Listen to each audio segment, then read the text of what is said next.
పాతాళ భైరవి సినిమాలో మనం చూసాము, సాహసం చేయరా డింబక.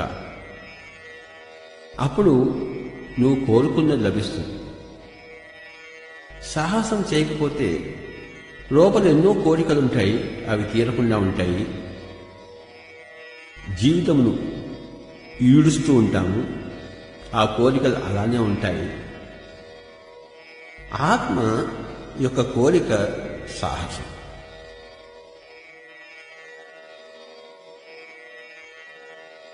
శరీరం యొక్క కోరిక ఆకలిని తీర్చుకోవడం.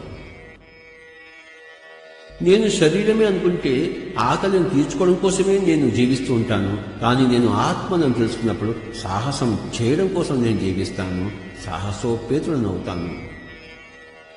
కనుక ఆత్మవత్ జీవితమే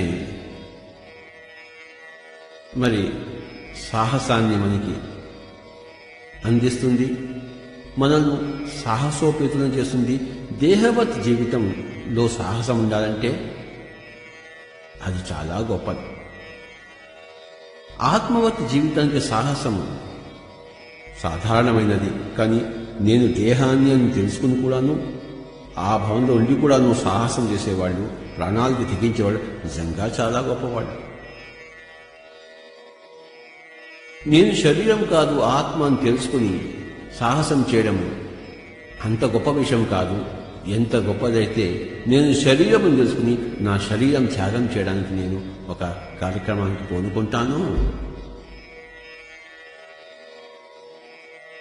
కనుక మై డియర్ ఫ్రెండ్స్, ఆత్మజ్ఞానం లేనప్పుడు సాహసము, నిజమైన సాహసము, ఆత్మజ్ఞానం కలిగిన తర్వాత చేసే సాహసము అది సాధారణ కార్యక్రమం.